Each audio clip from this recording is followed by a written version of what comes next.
નમસ્કાર ધોરણ 8 ના વહાલા વિદ્યાર્થી મિત્રો, કેમ છો બધા? મજામાં? આજે આપણે તમારી જે અલંકાર પબ્લિકેશનની સ્વાધ્યાય પોથી આવે છે તેમના ગણિત વિષયના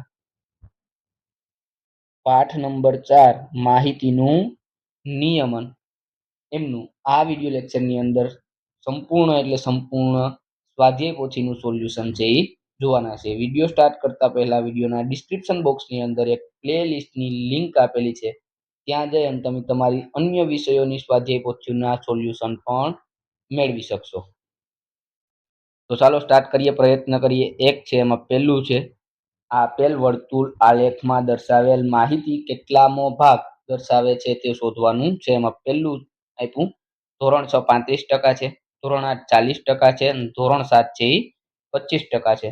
તો અહીંયા તમને કીધું ધોરણ, વિદ્યાર્થીઓની ટકાવારી, અપૂર્ણાંકમાં અને 360 નો ભાગ.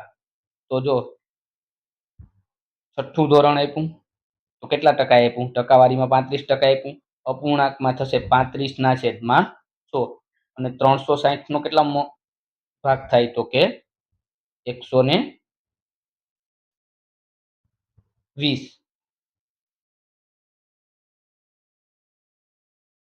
ત્યારબાદ સાતમું ધોરણ આપ્યું એ 25% આપ્યું તો 25/100 અને 360 નો કેટલામો ભાગ? 90.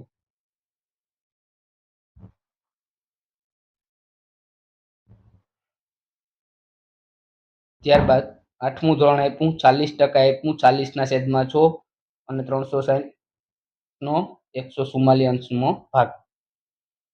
એવી રીતના બીજું આપ્યું, એમાં સોમવાર 30%, શુક્રવાર 15%, મંગળવાર 10%, ગુરુવાર 20% અને બુધવાર 25%. તો એના આધારે અહીંયા બોક્સ તમને લખીને આપી દીધું છે. તમારે એને વ્યવસ્થિત રીતના તમારી સ્વાધ્યાય પોથીની અંદર લખી લેવાનું છે. ત્યારબાદ ત્રીજું આપ્યું છે નીચે માહિતી પાઈ ચાર્ટ બનાવવાનો કીધો છે. બરાબર, તો અહીંયા જગ્યા આપી છે ત્યાં પાઈ ચાર્ટ બનાવવાનો છે. તો જો શાળા રમતોત્સવમાં વિવિધ સ્પર્ધામાં નીચે મુજબ સ્પર્ધા છે તેનો પાઈ ચાર્ટ દોરો.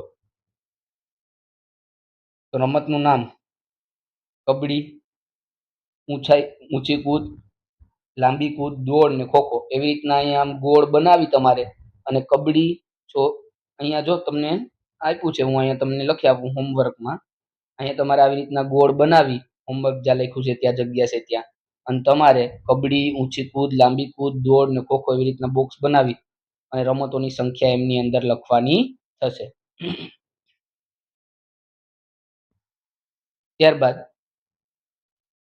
ત્રીજું આપ્યું શાળામાં પર્યાવરણ દિન નિમિત્તે નીચે મુજબ વૃક્ષારોપણ લગાવ્યા છે જેનો વર્તુળ આલેખ દોરો. બરાબર, વર્તુળ આલેખ દોરવાનો છે. તો વર્તુળ આલેખ અહીંયા દોરવાની જગ્યા આપેલી છે, તમારે તમારી જાતે દોરી લેવાનો છે. લીમડા, બરાબર, જો આવી રીતના તમારે પરિકરનો ઉપયોગ કરીને વ્યવસ્થિત રીતના દોરવાનું છે. બરાબર, એટલે અહીંયા તમારે હોમવર્કની અંદર મળી જશે, તમારે અહીંયા દોરી લેવાનું છે. બરાબર, અહીંયા લીમડાની સંખ્યા 33, આસોપાલવની 44, આંબળાની 11 અને ગુલમોહરની 22. બરાબર, અપૂર્ણાંકમાં 33/6, 44/6, 11/110 અને 22/110 આવી રીતના. અને આમાં ખૂણા પણ આપેલા છે. કેન્દ્ર પાસેનો ખૂણો 108 અંશ થાય, 144 અંશ થાય, 36 અંશ થાય અને 72 અંશ થાય. ત્યારબાદ છે સ્વાધ્યાય 4.1. નીચેના પ્રશ્નોના જવાબ માટે યોગ્ય વિકલ્પ પસંદ કરી તેનો ક્રમ બોક્સમાં લખવાનું છે. એમાં પહેલું છે વર્તુળાકાર પ્રદેશ દ્વારા કરવામાં આવતી ચિત્રાત્મક રજૂઆત વાળી માહિતીને શું કહે છે? તેમને કહેવાય વર્તુળ આલેખ. બીજું, પૂર્ણ વર્તુળ એટલે કુલ કેટલા ટકા દર્શાવવામાં આવેલ છે? તો પૂર્ણ વર્તુળ એટલે 100%. કોઈ પણ પૂર્ણ હોય કેટલું હોય? 6% જ હોય. ત્રીજું છે પૂર્ણ વર્તુળ કુલ કેટલા અંશમાં વડે દર્શાવેલ હોય છે? તેમની અંદર આવશે 360. ચોથું છે કુલ 720 માંથી 360 હોય તો તેનું અંશ માપ કેટલું થાય? તો 180 અંશ.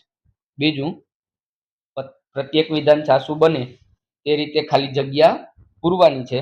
એમાં પહેલું છે, વર્તુળના કેન્દ્ર આગળ બનતા બધા ખૂણાના માપનો સરવાળો ખાલી જગ્યા થાય તો 360. બીજું છે, જો વર્તુળ આલેખમાં ચારેય માહિતીના માપ સમાન હોય તો દરેક માહિતી 90 અંશ માપ થાય. ત્રીજું, રમેશ એક દિવસમાં 6 કલાક રમે છે તો ખાલી જગ્યા અંશ માપ રમ્યો ગણાય 90 અંશ. ત્રીજું, કાવ્યાની માસિક આવક 7,200. તેમણે બનાવેલા માહિતીના બજેટનું વાંચન કરી નીચેના પ્રશ્નોના જવાબ આપો. આના આધારે નીચેના પ્રશ્નોના જવાબ આપવાના છે. પહેલું છે, કાવ્યાએ કેટલા રૂપિયા બચત કરી હશે? તો કાવ્યાએ રૂપિયા 1440 ની બચત કરી હશે. બીજું, સૌથી વધુ ખર્ચ શેની પાછળ કરવામાં આવ્યો? કેટલા રૂપિયા? સૌથી વધુ ખર્ચ ખોરાક પાછળ અને 2880 કરવામાં આવ્યો. ત્રીજું, સૌથી ઓછો ખર્ચ શેની પાછળ કરવામાં આવ્યો અને કેટલા રૂપિયા? સૌથી ઓછો ખર્ચ શિક્ષણ પાછળ રૂપિયા 360 કરવામાં આવ્યો. ચોથું છે, મનોરંજન પાછળ 25% ખર્ચ કરે છે તો કુલ કેટલા રૂપિયા ખર્ચ કર્યો ગણાય? મનોરંજન પાછળ રૂપિયા 1800 ખર્ચ કરવામાં આવ્યો.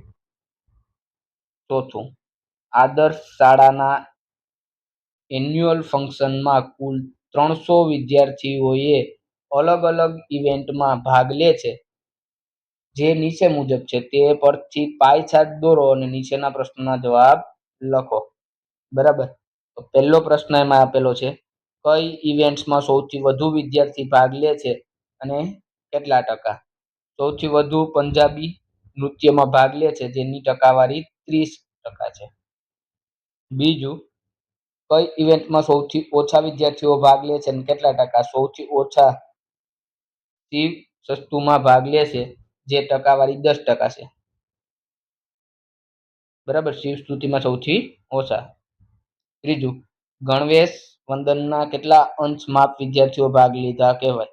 ગણેશ વંદનામાં 54% અંશ વિદ્યાર્થીઓએ ભાગ લીધો છે. પાંચમું છે, તમારી એક દિવસની રોજનીશી લખવાની છે. એમાં અહીંયા પ્રવૃત્તિ આપી, સમય આપ્યો, એમાં વધારે પ્રશ્ન. પહેલું, કઈ પ્રવૃત્તિ સૌથી વધુ સમય ફાળવ્યો? ઇત્તર પ્રવૃત્તિમાં. બીજું, કઈ પ્રવૃત્તિમાં સૌથી ઓછો સમય ફાળવ્યો? તો કે વાંચનમાં. ત્રીજું, વાંચન માટે કેટલો સમય ફાળવ્યો? તો વાંચન માટે 1 કલાક જ.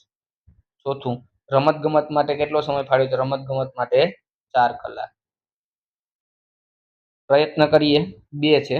એમાં પહેલું, તમે તમારી ગાડી શરૂ કરવા જઈ રહ્યા છો તેની સંભવિત શક્યતા લખો. તો ગાડી શરૂ થઈ પણ શકે, ગાડી શરૂ ન પણ થઈ શકે. બીજું, રમતનો પાસો ફેંકીએ છીએ ત્યારે કઈ 6 સંભાવના શક્યતાઓ લખો. પાછો ઉછાળતા 1 થી 6 પૈકી કોઈ પણ અંક મળી શકે. ત્રીજું, આજે આકાશમાં વાદળાઓ છે તેની સંભાવના શક્યતા લખો. તો વાદળા હોવાથી વરસાદ આવી શકે, વાદળા હોવાથી વરસાદ ન પણ આવી શકે. ચોથું, આકૃતિ દર્શાવ્યા મુજબ એક ઘડામાં વિવિધ રંગોવાળા 5 દડા છે. તેમાંથી જોયા વિના એક દડો બહાર કાઢવામાં આવે છે. તેમાંથી કયા રંગનો દડો મળશે તે પ્રત્યેકની યાદી બનાવો. બ્લુ રંગનો દડો પણ આવી શકે, લાલ રંગનો દડો પણ આવી શકે, પીળા રંગનો દડો પણ આવી શકે અને લીલા રંગનો દડો પણ આવી શકે. પાંચમું છે, આકૃતિમાં દર્શાવ્યા મુજબ ચક્રને ઘુમાવતા નીચેના પરિણામો મળે. તો લીલા રંગનું વૃતાંશ મળે તેની સંભાવના 3/8. ટોટલ 8 છે એટલે 3/8. પીળા રંગનું વૃતાંશ મળે તેની સંભાવના તો કે 5/8.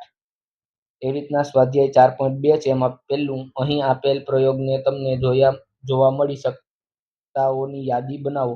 પેલું, ચક્ર ફેરવતા મળતા પરિણામની સંભાવના તો ABCD. બરાબર. બીજું, બી મળવાની સંભાવના તો કે 2/6, ડી મળવાની સંભાવના 1/6 અને એ મળવાની સંભાવના 2/6. બીજું છે, રમતના પાસાને ફેંકવાથી મળતી પરિણામી મદદથી નીચે પૈકીની ઘટના બનાવી ની શક્યતા.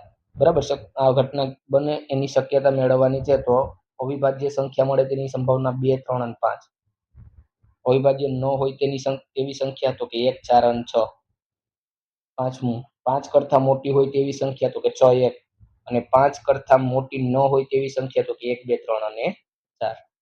ત્રીજું, કાગળની ચબરખી પર 1 થી 10 અંક લખી તેને એક બોક્સમાં રાખી તેની સારી રીતે મિક્સ કર્યા પછી તેમાંથી એક ચબરખી બહાર કાઢતા નીચેની ઘટનાઓ માટે સંભાવના શોધો. એમાં પહેલું છે, ચબરખી પરની સંખ્યા 6 હોય તો 1/10.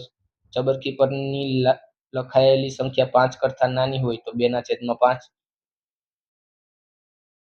ત્રીજું, ચબરખી પર લખાયેલ સંખ્યા 5 કરતાં મોટી હોય તો 1/2. અને ચબરખી પર લખાયેલ સંખ્યા 1 અંકવાળી હોય તો 9/10. અહીંયા તમારું સ્વાધ્યાય પોથીનું સોલ્યુશન છે એ પૂર્ણ થાય છે. જો વિડીયો પસંદ આવે તો વિડીયોને લાઈક કરો, તમારા વિદ્યાર્થી મિત્રો સુધી શેર કરો અને અમારી ચેનલને સબસ્ક્રાઇબ કરો, જેથી તમને આવા જ ઇન્ફોર્મેટિવ વિડીયો મળતા રહે. Thank you.